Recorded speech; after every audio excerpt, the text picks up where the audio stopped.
Hello everybody, welcome to ScottyDGaming. I'm Scotty D, and today I'm going to be playing Suzerain. I think that's how you pronounce it. Suzerain. Suzerain. But how I found out about this game is I was looking for interactive movie choice-based games on Steam, and this popped up in a recommendation, so I checked it out. It looks like something I'm interested to play.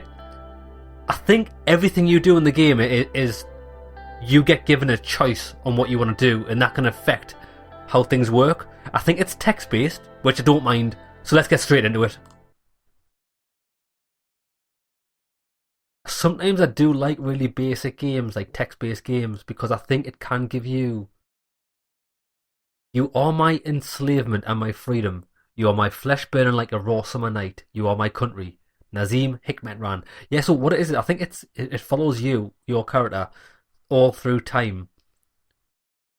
And I think I don't know if you become a politician or a governor or a king, but you do get to make choices. So 1908, Kingdom of Swordland. You open your eyes to this world. You came from a wealthy family in the city of Lashavan, a middle income family in the city of Holsword, or an impoverished family in the city of Dyer. Where we're coming from an impoverished family. I fancy we'll have a rags to riches, hopefully, or we could just become an absolute cunt. Sometimes I do tend to be a nasty little cunt in these games, but we'll see how I'm feeling. So yeah, I think by every point that you go on is a new part of your story, a new part of your journey, and you make choices to see your outcome. Impoverished city. Your parents named you Anton. As the only child of a farmer... 2 seconds. You spent your childhood among wheat fields. Life was not easy. You were too poor to afford a good education. The Rain family was caring regardless of the economically dire situation. Your parents always did their best to support you. The years passed. September the 9th, 1923. During a history class at school, the bells started to ring unexpectedly. You heard a loud commotion outside. As everyone tried to figure out what was going on, the principal announced the historic revolution. The kingdom was no more. The Republic of Swordland was born. You did not fully understand. You were happy that you had the day off. You were somewhat worried. You were happy that you had the day off. After graduating, this is still in 1926. After graduating, you passed a university exam with high marks. You had the opportunity to choose between several studies. You chose law at the Holsword State University, economics at the Lashavan Business School, or history at the Dare University of Culture. We're going to study economics. During the first year, you attend a lecture with David Whiskey. He was a well-known diplomat from the Foreign Ministry and the son of the President. After observing the hall in silence, he explained why a market economy is the better option for Swordland. He argued for a system where prices for goods and services are determined by the open market. Sorry, I'm just turning the volume down on my earphones just because I like to hear myself talk, if that makes sense. Because when the music's a bit too loud in my ears, it really throws us off. Okay, so where was I? He argued for a system where prices for goods and services are determined by the open market. You agreed in principle, you questioned what you were being taught, your only concern was passing the exams. He argued for a system where prices for goods and services are determined by the open market. You questioned what you were being taught. May the 22nd, 1927. Soldiers entered the campus in the evening ahead of the first election. Many were in shock as the uniformed men created a security cordon and started arresting the teachers. A group of students started gathering in protest, along with your best friend, Peter Vectern. You decided to avoid any confrontation. We didn't want any part of this.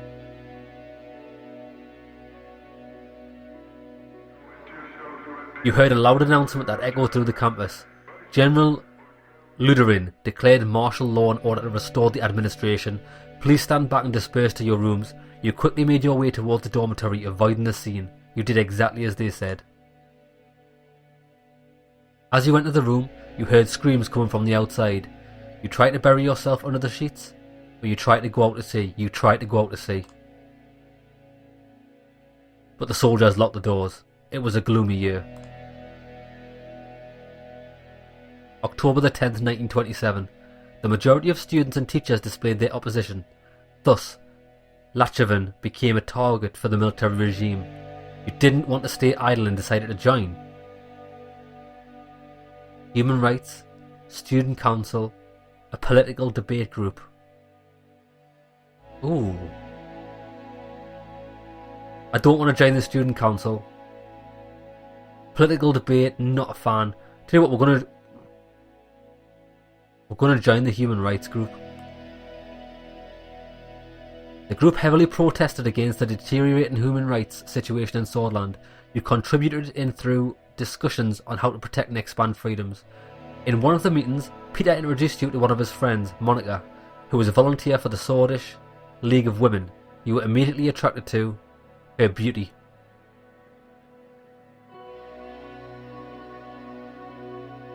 The politically charged environment led you to join the Red Youth, the Socialists, the Young Swords, the Nationalists. Stay away from any political organisation. Yeah, we didn't want none of that. Not interested in politics. June the 2nd, 1928, the radio relayed that the Communist General Ricard surrounded Luderin and his troops, demanding their surrender. They refused and heavy fighting broke out across the country. You just couldn't believe it. The army was fighting amongst themselves. Swordland plunged into chaos. The clashes escalated into a full-blown civil war. The horrors made you isolate yourself for a while. Monica helped you to cope, and love grew between the two of you. However, it was a difficult time for love. The chaos must end. 1929 Republic of Swordland. The charismatic colonel, Tarquin Sol, orchestrated a sudden coup and brought an end to the chaos. He wrote a new constitution and restored stability. The people saw him as a saviour. He formed the United Swordland Party and ran as presidential candidate in the first ever elections. You voted for the United Swordland Party. I did vote for the United Swordland Party. June 1929. USP won the election by a large majority. After graduation, you kept seeing Monica and noticed her interest to marry. However, a letter arrived from the military calling you to fulfill your compulsory service. It was time to serve your national duty. February 1930, Berger region. A devastating civil war broke out in the neighbouring country, Wayland. The distinguished mayor, Losef Lancier, ordered you to lead your squad on a border patrol mission. It was a very cold winter night when you began marching out of the German outpost. You could see your breath. After several hours of marching through the snowy hills, distant noises were heard. Visibility was too low to confirm the source. The squad crawled forward in formation and found a spot to observe. A group of refugees had made it beyond the border fence. You escorted them back, or let them slip through. We escorted them back to where they came from. The refugees were in despair when they realised that you were taking them back to the border. Screams and protests ensued as they were restrained. You delivered them to the border guards. After several months of military service, your duties ended and you went back to civilian life. 1931. You and Monica decided to share your lives together. After receiving the blessing of her parents, a ceremony was held in Holsword. During the same year, you were offered a high-paying job at the governing United Swordland Party. Alright, okay, so bloody hell, the people we voted for, we've got a job there. It was important to start your career on a good foot, so you accepted it. Working for the ruling party was the easiest path to power. The financial compensation was too great to pass up. It was the best opportunity to change the country for the better. Working for the ruling party was the easiest path to power. Say hello to my little friend. I think we're gonna be a fucking Scarface here. You became the economics assistant to one of the more experienced members of Assembly. You worked long and hard, staying late at work, investigating hundreds of pages of economic reports. You were climbing the ladder. September 1933. Oh, pardon me. Seoul strengthened the Republic by removing the institutions and symbols of the former kingdom from society. Things were also looking up for the country, as the massive economic boom continued and people were the happiest they'd been in decades. Election time came and it was decided. President Tarquin Sol was elected once more. April 2nd, 1934. The new 5-year plan and the subsequent work regarding finances put you under a lot of pressure, but your significant contribution to the economic strategy triggered an investigation to meet President Tarquin Sol himself, who offered you a key position. You were to become the youngest member of the assembly. You accepted right away. June 1938. As the youngest MP, it was difficult to connect with the influential inner circle. You needed allies, so you brought Peter as your right-hand man. The birth of your son Frank provided a brief moment of joy and relief. You sacrificed family to improve your position in the party. October 1941. Along with Peter, you've done great things to cement your position in the party. Meanwhile, at home, Monica and Frank felt your absence.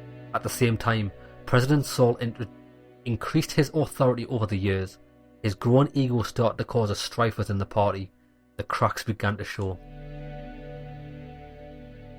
October 1945. President Sol barely secured a majority in the election against the opposition leader. Over the past year, people were growing discontent with the corruption and the worsening quality of life. Meanwhile, calls for a United Sutherland Party Congress became louder as a leadership struggle started to brew. You watched from the sidelines, kept supporting the president, joined the internal opposition.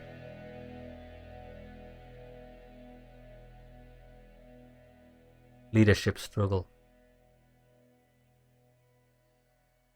I watched from the sidelines.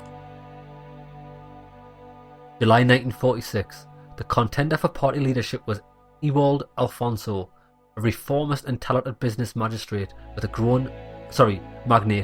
growing popularity within the party. Meanwhile, in a desperate effort to secure votes before the Congress, President Sol was meeting party members one by one. He approached you too.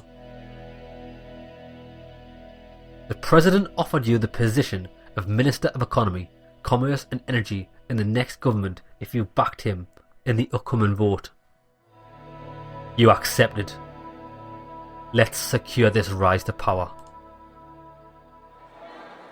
August 1946. The party congress was nothing short of impressive. The banners of United Sutherland were decorated in every possible spot. Thousands of influential political figures, lobbyists and benefactors gathered for this turning point. The voting for the party leadership began. You voted for Tarquin Sol. September the 1st, 1946. Unfortunately, Sol lost the leadership vote. To Ewald Alfonso with a small margin.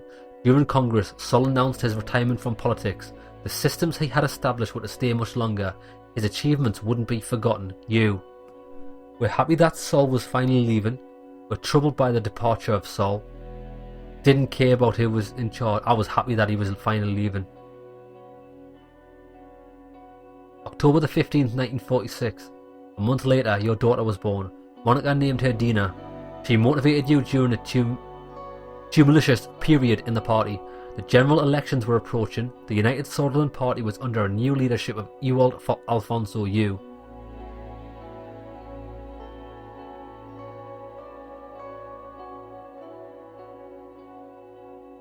did your best not to help him.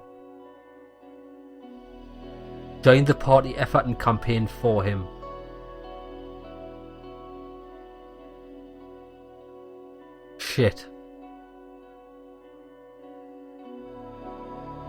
I'm gonna campaign for him. No, I'm not.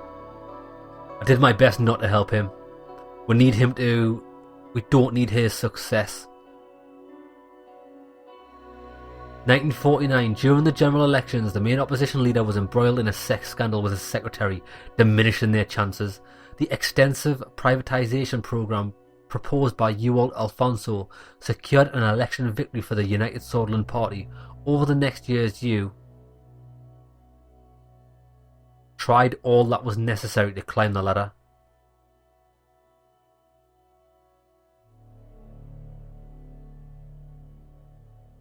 (1951) The presidency of Ewald Alfonso saw many bold reforms. but was followed by a serious economic recession. The other parties announced their bids for the 1953 election, but the unfair system hampered all opposition efforts to win. You thought that your party could not survive another crisis, were worried about the economic recession, worried that your reputation would be tarnished along Alfonso. That's right. Together with Peter, your presence in the USP grew and you became a face of a new wing in the party. This is what I need. You effectively took over the leadership as President Alfonso lost control of the country. The moment to make a move had come. You advised Alfonso to step down. Let's be the snake on the shoulder.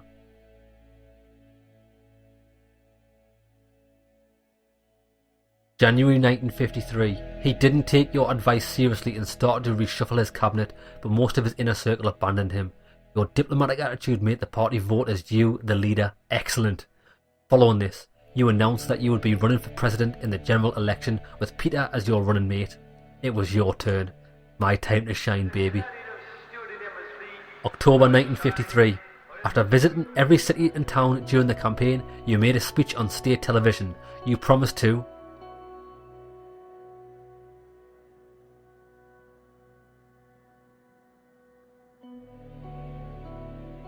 enact democratic reforms or preserve national values.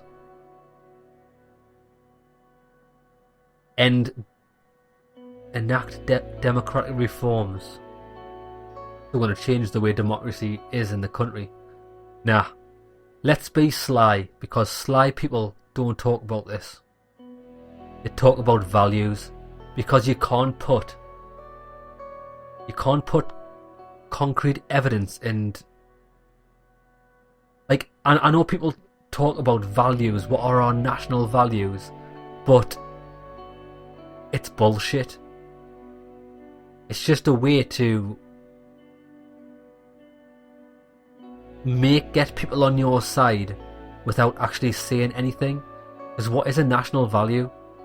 You know what I mean? I don't believe in it. Preserve national values. Basically, the only value you should have is be fucking excellent to each other, but we know that's not the case. But I want to say this. Great nation of Swordland, due to the incompetent leadership, enemies both internal and external are influence our glorious nation. Today more than ever, we need to unite under one flag and protect our values. Greci Swordland. That's right, see how we said something without saying anything at all. The broadcast ended.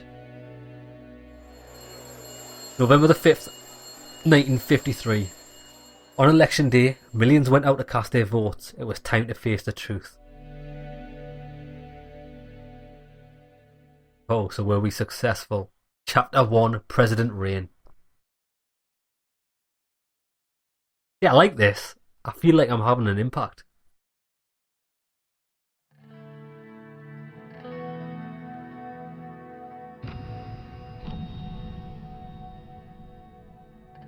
Oh shit, okay.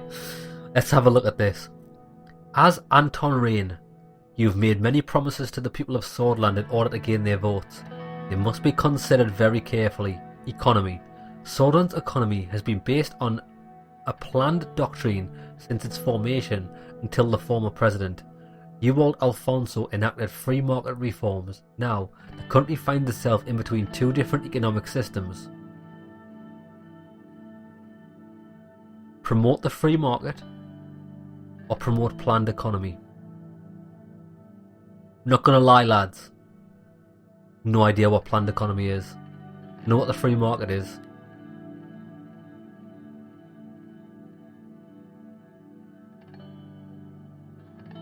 I do believe in the free market.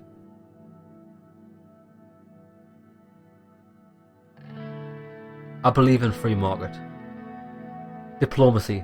The intensifying global rivalry between capitalist Arcasia in the west and communist United Contana in the east is opening new diplomatic possibilities. Swordland could take steps to align itself closer to one.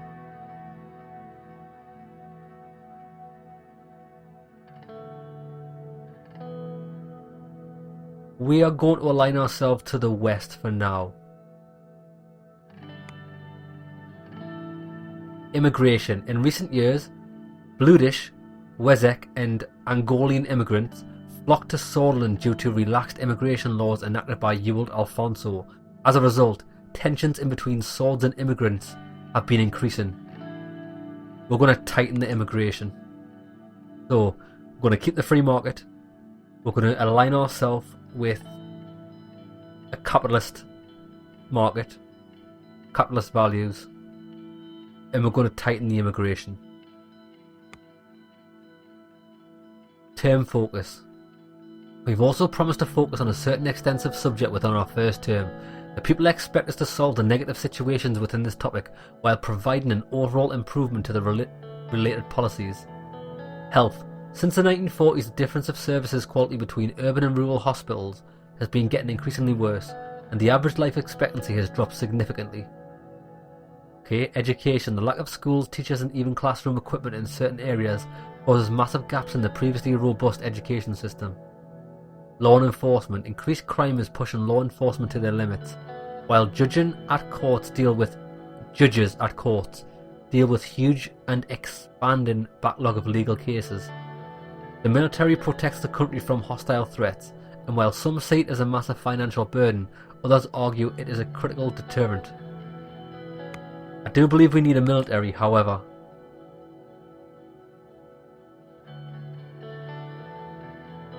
I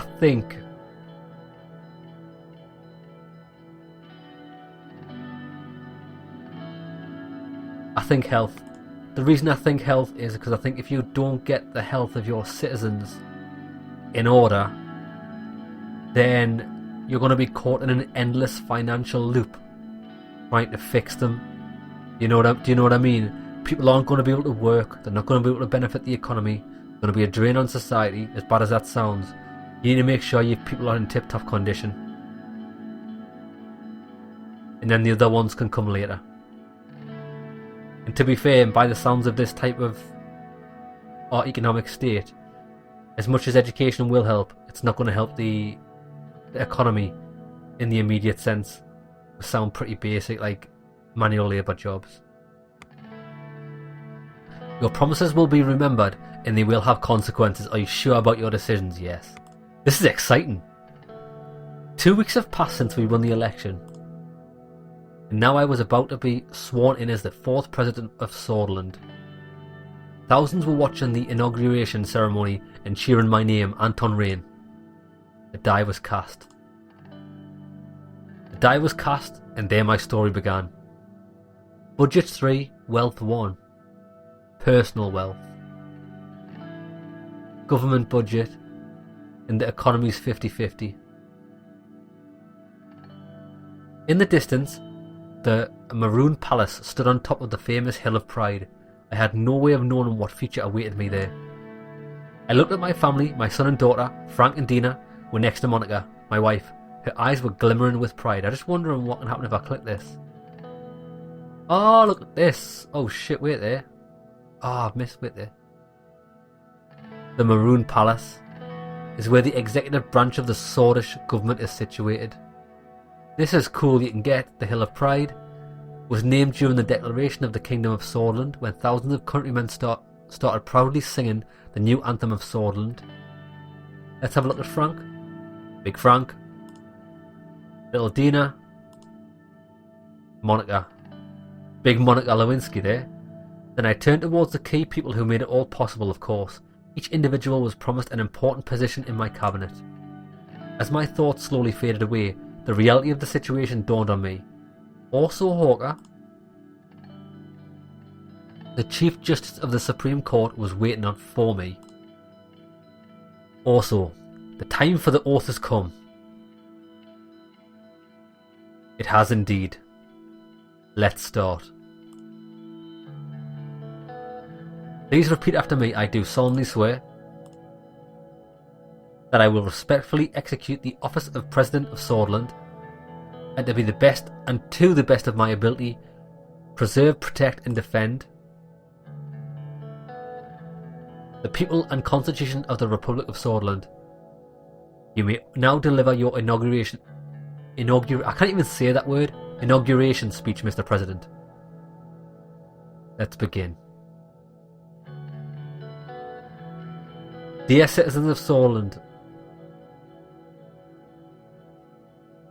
brothers and sisters, the crowd looked very eager to listen to me. The idea of unity. For many generations, this country and its long history have kept us tied to an idea of unity in our people's right for a free and prosperous life. If we stand together, we prevail. Our capabilities. Our workers are no less productive than a decade ago. Our capable minds are no less inventive. Our products and services no less requested than they were last week, last month or last year. I promise you we will stop the recession and eliminate poverty. The future awaits us. It's time to turn our faces to the west. First, we must rewrite our broken constitution from 1929. Oh, this is bold. This is a bold move, because a lot of people do focus on their original constitution, no matter how things change. I don't believe that. Let's test this out. We must rewrite our broken constitution. This is gonna cause wars, this. It's time for a united and powerful Swordsland once again. Change now, not in the next decade or years, today. Our capacity as a nation has never been greater. Change now, not in the next decade or years, today. Hundreds of thousands cheered. They were shouting my name in unison. I felt the responsibility, the power and the burden all at the same time. Raise the fist. We could initiate a bloody power move here. Have a nice wave or enjoy the moment. We're going to raise the fist. Bang! I raised my fist in the air, which triggered a huge applause. I took a long look at the people of Swordsland who burned this moment into my memory. One of the presidential guards came by to notify that it was time to leave.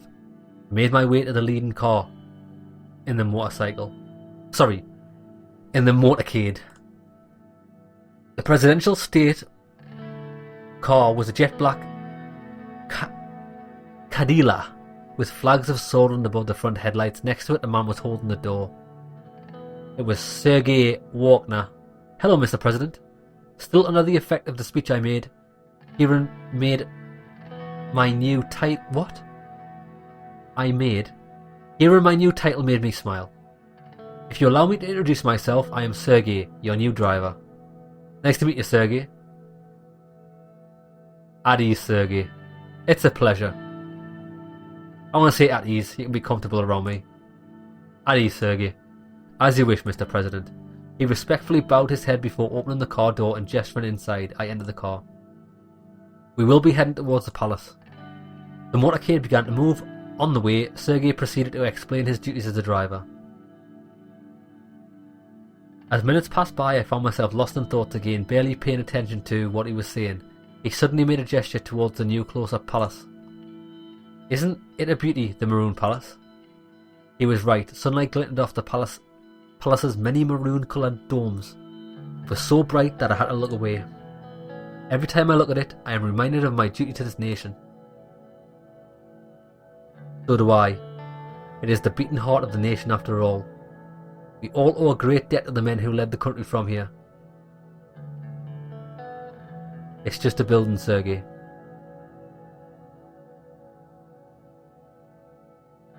True, it is just a building. You're right, Mr. President. I don't know much about architecture, but for me, it's the most beautiful building in all of Holsword.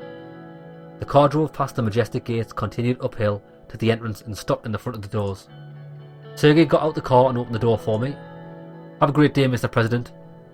A Morgana West Corps. He referred to the famous swordish phrase from the times of revolution. A Morgana West Corps. Vectrum Sister, which meant morning will come, victory is close.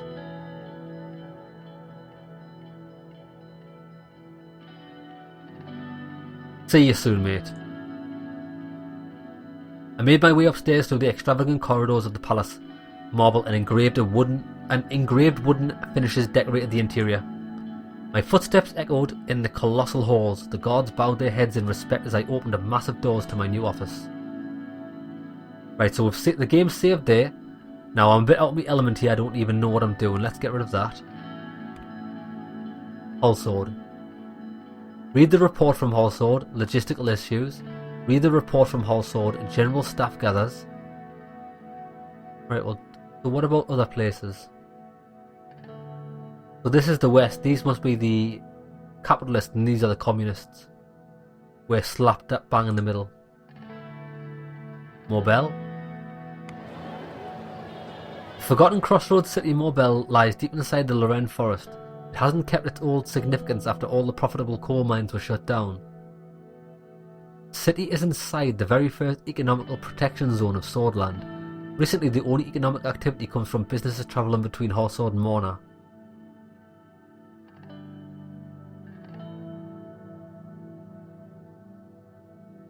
$0.2 million. And that's Morna. Benfi. Borin. Besord.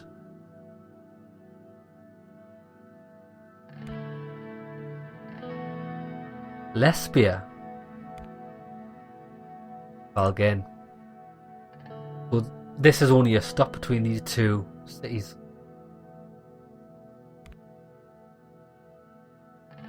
Okay, what I'll do is, whoa, what's this? There's so many things to look at. Right, what I think we're going to do, we'll start in our country. Read the report from Hullsword. The Mayor of Hullsword reports that the rising population and fast urban expansion has resulted in high levels of congestion in the city traffic. The logistics report underlined increased traffic and slow transportation routes as the biggest problem of the capital. The Mayor also reported that the absence of a well-designed, large land-based logistics centre where all transports come together is one of the greatest problems for domestic transporters, because Hullsword is a big metropolis. Transporters are scattered all over Hullsword, having established such centres in 10 different districts. Okay. General Staff gathers. General Staff convened right after the election to congratulate our victory. All branches of the Swedish armed forces were represented in the meeting that took place at Camp Strongarm, with massive security measures. The Chief of the Armed Forces, Valken Kruger, made a public press statement highlighting the increasing chance of military confrontation from Eastern Merkopa and requested support to strengthen the military.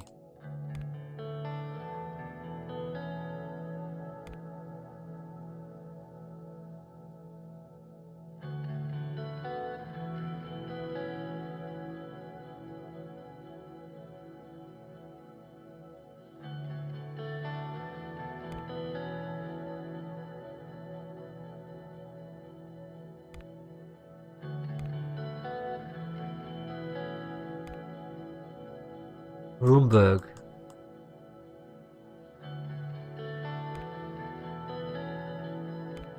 Whelan. Okay, well, that's interesting. Briefing on the current political situation. Arrived a couple of minutes early and sat across from me, that's Peter, our mate. He was struggling to hold back a smile. We did it, Anton, we won, finally. Peter's eyes sparkled. Enjoying the new secretary I picked out for you. Thought you'd appreciate her gorgeous set of talents. Oh aye. It's a shame the rest of your staff aren't as easy on the eyes. He gestured to the slight paunch that protruded over his waistband. But hey, back in university, did you ever imagine we would be sitting here in the Maroon Palace? Let's celebrate then. I got my hand on something special for us. An Earlery Maroon 30-year-old.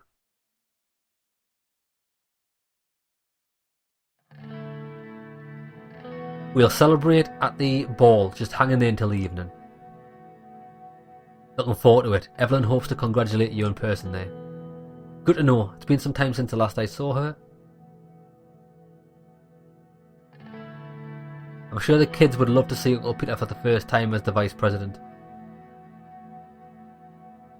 That's great to hear. I'm crazy how fast those two have grown up. You're a good father.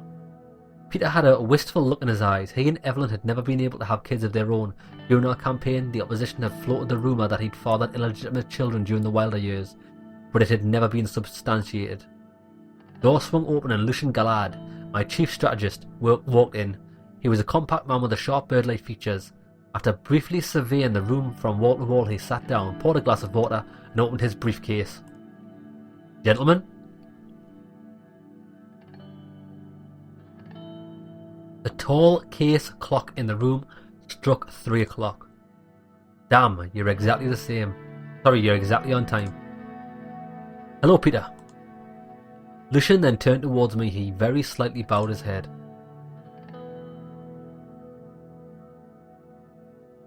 Glad to see you, Lucian.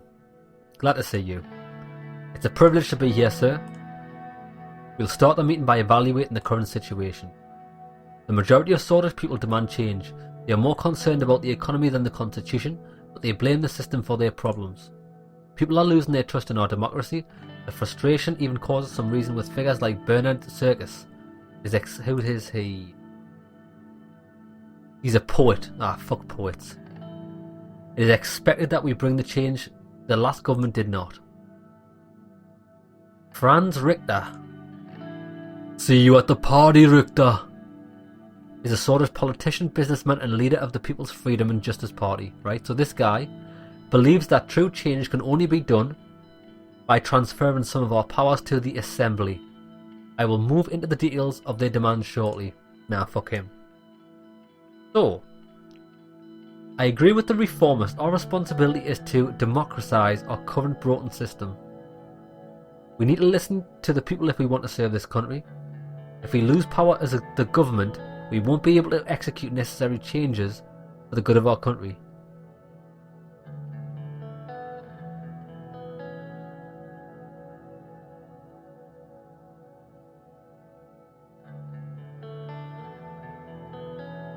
We need to listen to the people if we want to serve this country. Do you though?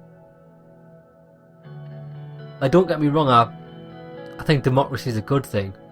I think democracy is a good thing to keep people happy because they feel like they've had a say in things.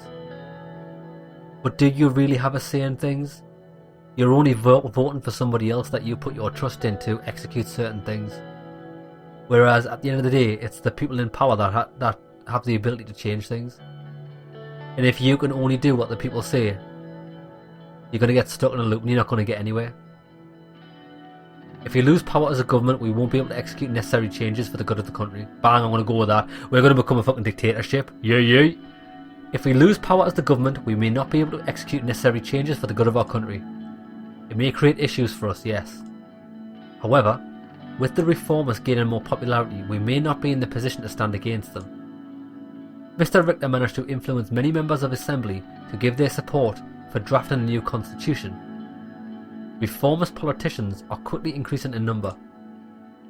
While the reformist wing inside our party is still a minority, it could have a tripartisan majority in the Assembly, especially if they untie under Franz Richter. USP reformists aren't wrong to agree that we need change, but we should be in charge. I agree. Mr. Richter could be a potential ally in our goal to maintain a majority in the Assembly. Our party must fall in line with our position in the near future. We can't have a strong divide. Yeah, I'm going to say that. USP reformers aren't wrong to agree that we need change. We should be in charge. We can't let the PFJP, People's Freedom and Justice Party, leadership take the spotlight on this. I agree. Reformist demands are clear. They want to limit the President's veto powers, ensure that the Supreme Court is independent, and take away their right to vote on constitutional amendments. We must listen to their demands, otherwise we are no different than the previous administrators. I won't allow them to influence me. We will shape our own future. I support the reformists. We need a proper balance of power in this country.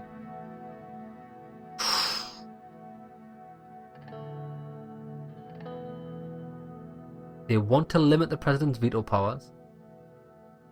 No, I won't allow them to influence me. We will shape our own future. This is going to be a bang. I agree, sir. The old guards will do their very best to preserve the Constitution. Chief Justice Hawker and his allied judges have a great influence over the Supreme Court, which would be tough to break. The court also has an abrupt power over constitutional legislation. Without their approval, we cannot even change it. We'll need a comprehensive bill to balance the power structure more fairly. We must break the power of the Supreme Court one way or another. I'd rather not go against them poses high risks. First off, we're going to need a comprehensive bill to balance the power structure more fairly.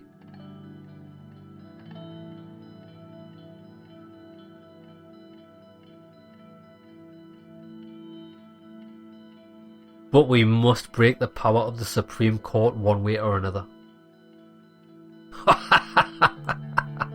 I agree, they have too much power over swordish politics.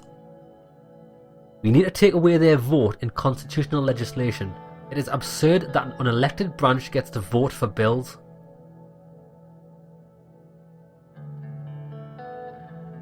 We cannot allow obstructionists to exist, but we can't underestimate the situation. We will figure it out. Our party still holds 130 of 250 seats in the Assembly, that's power. However, to reform the Constitution we must receive a 2/3 majority in the Grand National Assembly, which is 166 votes, and a simple majority in the Supreme Court that equates to 6 votes. After we have settled our thoughts on how to proceed, we will need to talk with our party figures. Our first goal must be to get 150 signatures needed to start the process. Following the green light from the USP, we will reach out to the other party leaders to see if they would want to back up our draft, and then the last step is to convince the Justice of the Court. The entire process will take a long time, but we must start working with a reform committee to evaluate all possibilities for a new constitution as soon as possible. We will write a more democratic constitution with the reformists. The new constitution should give the president wide-ranging powers to lead Swordsland into the future. We could work with the old guard to protect our existing extensive powers. Yes, we need allies. How? There are many people who want us to enact extensive reforms. Also, how do we know if the old guard would support you? Lucian raised an eyebrow.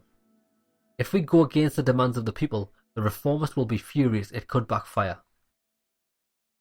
We can handle it. The previous governments did too. Oh, fuck these reformists. It will be a dangerous path to follow, mate. All paths are dangerous. All ones that need change. Peter shook his head. Why would you want to work with the old guards? Only a strong administration can make Swordsland great. That is true. If we don't evolve, we might become part of the problem. Peter, what you were talking about was going against the reformists and the public opinion altogether. But yes, just because they're the reformists doesn't mean that they're right. Mr. Vice President has a point.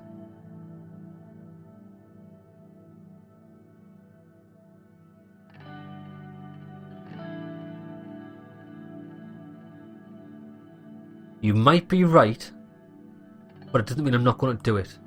You might be right. I don't think you should take the risk, Mr. President. How can we come out of this in the best shape? That's all we need to know. According to the initial draft we made with the reformists, there are 2 changes to the Constitution that are not open for their discussion. Lucian opened his dossier. First, the Supreme Court will no longer vote on constitutional amendments.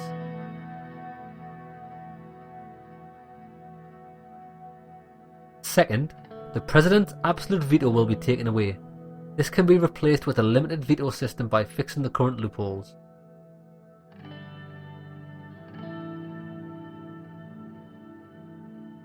I'd rather not include all of these points. I agree that the Supreme Court should no longer vote on constitutional amendments. I agree. But with the second one, nah, I'm not having my absolute veto taken away. Because that means we're going to get caught in a load of red tape and we're not going to be able to make changes. Fuck that. I'd rather not include all of these points. That will not be accepted by the reformists. This draft has been created with the advice of both our party and the reformist members. Not taking away your absolute veto over legislation, taking away the Supreme Court's influence over the Assembly would make it look like a power grab. Reformists are pretty loud about their thoughts on presidential powers, Anton. You know they think this position breeds dictators.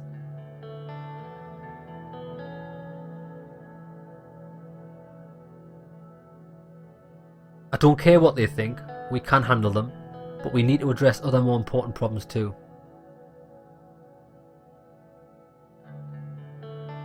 Of course, we will discuss those points after.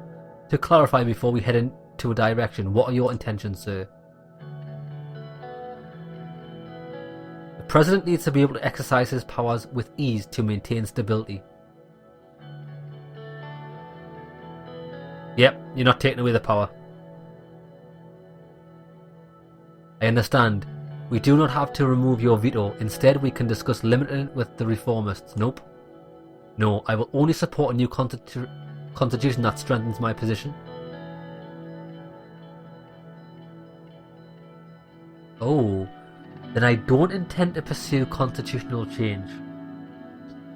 We will reach out to the old guard. No, I will only support a new constitution that strengthens my position. Very well. Work will begin to explore how to realistically pass such a constitutional change. Yeah, baby. We will form a reform committee and start talking with all stakeholders in the Assembly and the Court to see if such changes to the Constitution will be possible. More information about how we will balance the clauses of the new Constitution and reform contents will be available later this year. Lucian took notes. Another important point we must be aware about is the Lothburg Group. Founded by Noel Tusk, he used to be the economic advisor to the King of Swordland. Currently, the spokesman of the organisation is Walter Tusk. Okay? The oligarchs convene under this group to influence economic policies. Elites that have gained their riches by buying state assets, cheap from privatisation. Okay. According to the reports, some members of the National Business Council, official government structure, are in their pockets. They will surely try to bribe us for their special economic interests. I won't be bought, it won't happen.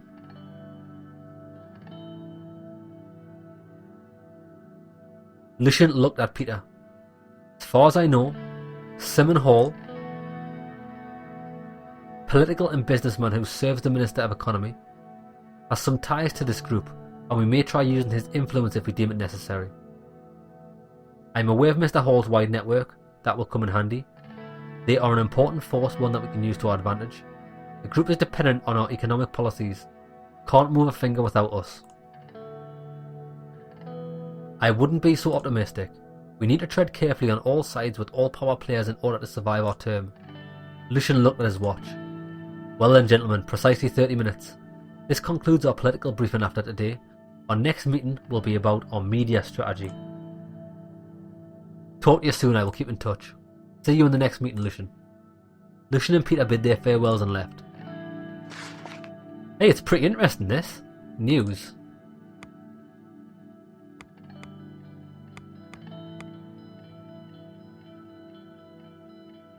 Our foreign policy analysts who are reviewing the recent aggressive military and diplomatic developments of Runeberg have come to the conclusion that it is highly likely that Runeberg will keep trying to push further south, threatening the territories of Swordland, Wayland and possibly Agnolia. The annexation of Dome many decades ago was just the beginning.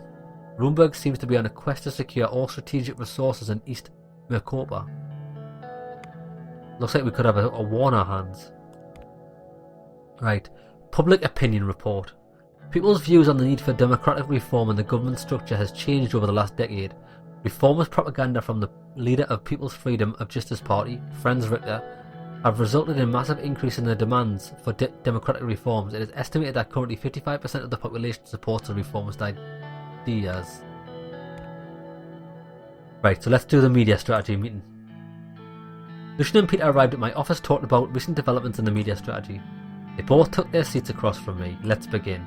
First of all, Lucian, you mentioned that Marcel Coronti, Swedish businessman, philanthropist, entrepreneur, son of the media proprietor Konrad Coronti, operates HOS Advertising.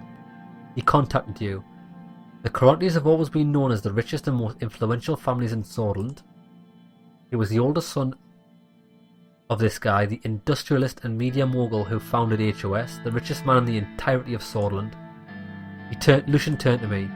He has offered to meet with you. Why should I meet with him? Well, after the passing of his father, may he rest in peace, Marcel aims to become the next CEO of the HOS conglomerate. He mentioned the productive collaboration. They're a powerful and influential media conglomerate. To start with, they own the Sordland Today newspaper, Swedish Broadcasting Corporation, which means it would be wise to have them by your side. Sorry for interrupting. What does this productive collaboration entail?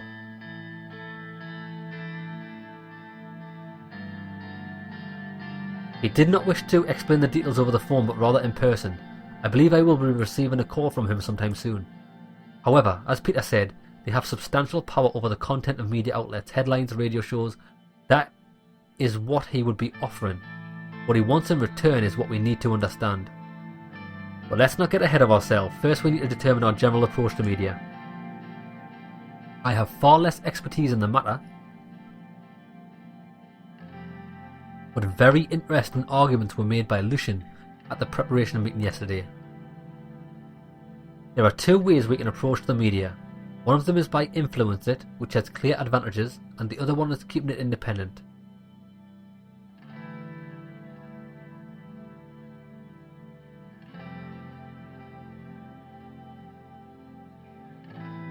See, I've got an issue with this, because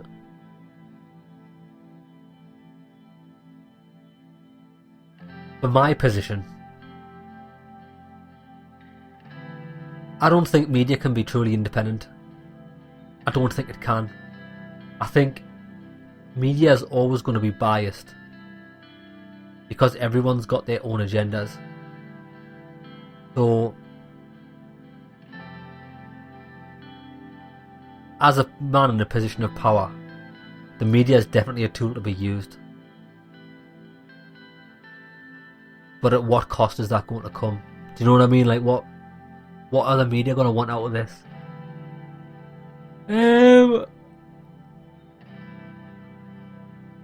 This could have a big impact on us.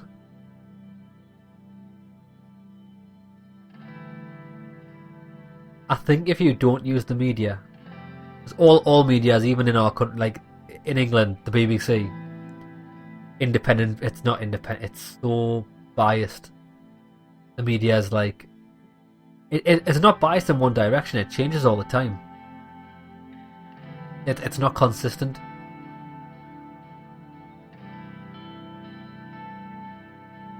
So if we say the media must be independent, then what's to stop it being bought out elsewhere? The biggest issue I've got.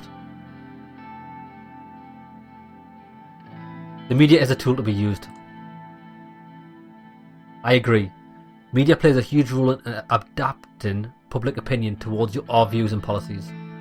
While I do acknowledge that this will sound a bit harsh, I certainly believe that we possess the perspective, knowledge and experience to have the superior judgment compared to a normal citizen living his daily life. I agree with that. I share your opinion. I concur. Even if we don't use it, let us have control over it. You're all aware of my certain expertise with public opinion swaying. I will make sure the media to be on our side. 2 knocks were heard on the door. Who is it? It's Olivia, Mr. President. Suno, or is that my butler? No? Oh, that's my first secretary. She looks like Michael Jackson, but never mind. My new secretary entered the office. Her dark curls bounced as she crossed the room to my desk. She spoke with a slight lift in her voice. Excuse me, Mr. President. Mr. Galad's secretary has been calling me and wanted me to relay a message. Marcel is on the line. Mr. Galad. Very well, the ball is on our court now. Would you like to talk to him, sir, or would you like me to? I'll talk to him. Connect the line. Right away. She left the room and started ringing. Pick up the phone. It's a pleasure, Mr. Coronti.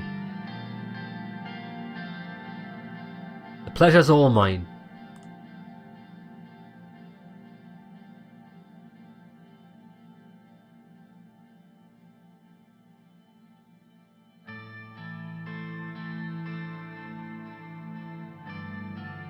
I want to So this is the guy. This is the guy we're speaking to. Yeah, Marcel. I know your time is valuable, so I'll not waste any of it. I was just elected to be the CEO of HOS, the Heart of Swordsman conglomerate, multi-industry corporate. This is the guy that has the power because he's bought all of the government assets.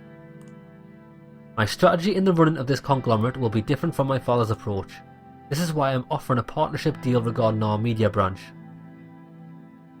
I would like to formally invite you to my resort near Conriat, third largest city in Greater Hallsword, for a meeting to discuss the details. What does that entail? Our future as partners, Mr. President. Surely we can't talk about the details on the phone. I just wish to have a face-to-face conversation with you. I will send you the details through my secretary if you are interested.